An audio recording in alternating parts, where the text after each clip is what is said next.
ಜಿಲ್ಲಾ ಮಕ್ಕಳ ರಕ್ಷಣಾ ಘಟಕ ಕಲಬುರಗಿಯ ವತಿಯಿಂದ ದತ್ತು ಕಾರ್ಯಕ್ರಮವನ್ನು ಹಮ್ಮಿಕೊಳ್ಳಲಾಗಿದೆ. ಕರ್ನಾಟಕ ಸರ್ಕಾರದ ಮಕ್ಕಳ ರಕ್ಷಣಾ ನಿರ್ದೇಶನಾಲಯ ಬೆಂಗಳೂರು, ಜಿಲ್ಲಾ ಮಕ್ಕಳ ರಕ್ಷಣಾ ಘಟಕ ಕಲಬುರಗಿ, ಜಿಲ್ಲಾ ಮಕ್ಕಳ ರಕ್ಷಣಾಧಿಕಾರಿಗಳ ಕಚೇರಿ, ಜಿಲ್ಲಾ ಮಕ್ಕಳ ರಕ್ಷಣಾ ಘಟಕದ ವತಿಯಿಂದ ದತ್ತು ಕಾರ್ಯಕ್ರಮವನ್ನು ಹಮ್ಮಿಕೊಳ್ಳಲಾಗಿತ್ತು. ಕೌಟುಂಬಿಕ ವ್ಯವಸ್ಥೆಯಲ್ಲಿ ಬೆಳೆಯುವುದು ಪ್ರತಿಯೊಂದು ಮಗುವಿನ ಹಕ್ಕು.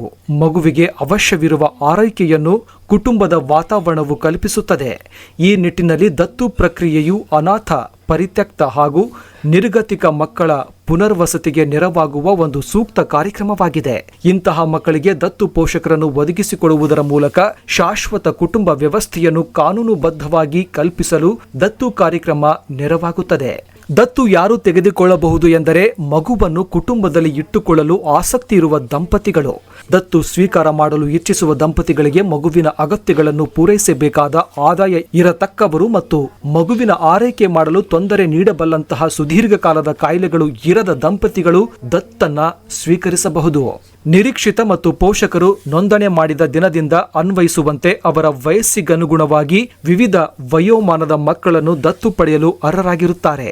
ಈ ಅರ್ಹತೆಗಳನ್ನು ಪಡೆದ ದಂಪತಿಗಳು ಸರ್ಕಾರವು ಸೂಚಿಸಿದ ದತ್ತು ಸ್ವೀಕಾರ ಕೇಂದ್ರದಲ್ಲಿ ಮಗುವನ್ನು ದತ್ತು ತೆಗೆದುಕೊಳ್ಳಬಹುದಾಗಿದೆ. ಈ ಕುರಿತು ಮಹಿಳಾ ಮತ್ತು ಮಕ್ಕಳ ಅಭಿವೃದ್ಧಿ ಇಲಾಖೆಯ www.cara.wod.gov.in ಈ ವೆಬ್ಸೈಟ್ನಲ್ಲಿ ಮಾಹಿತಿ ಲಭ್ಯವಿರುತ್ತದೆ. ಸ್ವದೇಶಿ ಗಂಡು ಹೆಣ್ಣು ಎಲ್ಲ ಸೇರಿ ಸ್ವದೇಶಿ ಅಂದರೆ ಎಲ್ಲಿ ಬೇಕಾದಲ್ಲೂ ನಾವು ಮ್ಯಾಚ್ ಮಾಡ್ಬೋದು.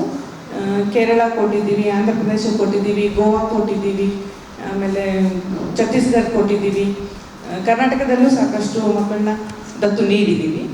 ಈ ಮಾಸನ ನಾವು ಆಚರಿಸುವಾಗ ಅಡಾಪ್ಷನ್, ಈಗ ಒಂದು ಹೊಸ ಘೋಷವಾಕ್ಯ, adoption of children having special needs. Usually ನಾವು ಸ್ಪೆಷಲ್ ನೀಡ್ ಮಕ್ಕಳನ್ನ ಫಾರಿನ್ನಿಗೆ ಇದು ಮಾಡ್ತೀವಿ. ಅಂದರೆ ಭಾರತದಲ್ಲಿ, ನಮ್ಮ ದೇಶದಲ್ಲಿ ಯಾರು ಸ್ಪೆಷಲ್ ನೀಡ್ ಮಕ್ಕಳನ್ನ ತಗೊಳ್ಳಲ್ಲ. ಸ್ಪೆಷಲ್ ನೀಡ್ ಅಂದರೆ ಏನಾದರೂ ವಿಶೇಷ ಚೇತನ ಮಕ್ಕಳು ಇರ್ತಾರೆ, ಮಾತು ಬರ್ತಾ ಇರಲ್ಲ, ಅವರೇ ಓಡಾಡ್ತಾ ಇರಲ್ಲ, ಅಥವಾ ಏನಾದರೂ ಹಾರ್ಟಲ್ಲಿ ಹೋಲ್ ಇರುತ್ತೆ, ಈ ಥರ ಏನಾದರೂ ಸಮಸ್ಯೆ ಇರುತ್ತೆ. ಅಂಥ ಮಕ್ಕಳನ್ನ ನಮ್ಮ ಯೂಶಲಿ ಭಾರತೀಯರು ಯಾರೂ ತಗೊಳ್ಳೋಕ್ಕೆ ಒಪ್ಕೊಳ್ಳಲ್ಲ. ಅಂಥ ಮಕ್ಕಳನ್ನ ನಾವು ವಿದೇಶಕ್ಕೆ ಕೊಡ್ತೀವಿ. ಅವ್ರಿಗೆ ಖುಷಿಯಿಂದನೇ ಅಂಥ ಮಕ್ಕಳನ್ನ ಅವ್ರು ತೊಗೊಂಡು ಹೋಗ್ತಾರೆ, ಟ್ರೀಟ್ಮೆಂಟು ಕೊಡಿಸ್ತಾರೆ. ಎಷ್ಟೋ ಮಕ್ಕಳು ಅಭಿವೃದ್ಧಿ ಆಗಿರೋದು ಇದೆ.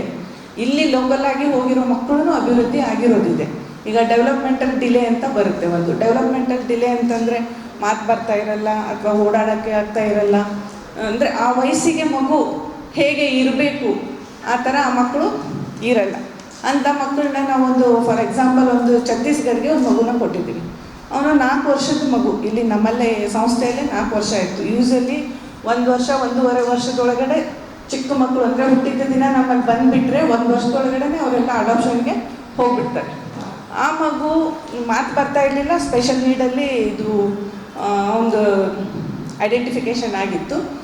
ಒಬ್ಬರು ಛತ್ತೀಸ್ಗಢ ಅವರು, ಅವರಿಗೆ ಏಜ್ಡ್ ಪೇರೆಂಟ್ಸ್, ಅವ್ರಿಗೆ ಇಮಿಡಿಯೇಟ್ ಮ್ಯಾಚಿಂಗಲ್ಲಿ ಆ ಮಗುನ ತೋರಿಸಿ ಅವರು ಆ ಮಗುನ ಕರ್ಕೊಂಡು ಹೋದ್ರು. ಅವ್ನು ಕರ್ಕೊಂಡು ಹೋದಾಗ ಇಲ್ಲಿ ಇರುವಾಗ ತುಂಬ ಆ್ಯಕ್ಟಿವ್ ಇದ್ದ ಅವನು, ಆದರೆ ಮಾತಾಡೋಕ್ಕೆ ಬರ್ತಿರ್ಲಿಲ್ಲ. ಅಲ್ಲಿ ಹೋಗಿ 6 ತಿಂಗಳಿಗೆ ಅವನು ಫುಲ್ ಇಂಪ್ರೂವ್ಮೆಂಟ್ ಆಗಿ, ನಾವು ತಮಾಷೆನೂ ಮಾಡಿದ್ವಿ, ಅವ್ನಿಗೇನು ಭಾಷೆ ಬರಲ್ಲ ಹೇಗೆ ಅಂತ. ಸರ್ ನೀವು ಕರ್ಕೊಂಡು ಹೋದ್ಮೇಲೆ ಒಮ್ಮೆ ಬೆಂಗಾಲಿ ಕಲಿತಾನೆ ತಗೊಳ್ಳಿ ಅಂತ ನಾವು ಹೇಳಿದ್ದು. ಅವನೀಗ ಬೆಂಗಾಲಿನೇ ಕಲಿತು ಇಷ್ಟು ಮಾತಾಡ್ತಾನಂತೆ. ಅವ್ರ ತಾಯಿ ಹೇಳ್ತಾರೆ, ನಮ್ಮ ತಲೆನೋವಾಗಿದೆ, ಅಷ್ಟೊಂದು ಮಾತಾಡ್ತಾನೆ, ಅವನಿಗೆ ನಾವು ಉತ್ತರ ಕೊಡೋಕ್ಕಾಗಲ್ಲ ಅಂತ ಹೇಳ್ತಾರೆ. ಹಾಗೆ ಅಂದರೆ 1-to-1 ಕೇರ್ ಆದಾಗ ಮಕ್ಕಳು ಸ್ವಲ್ಪ ಜಾಸ್ತಿ ಡೆವಲಪ್ಮೆಂಟ್ ಆಗೋ ಸಾಧ್ಯತೆಗಳು ಇರುತ್ತೆ.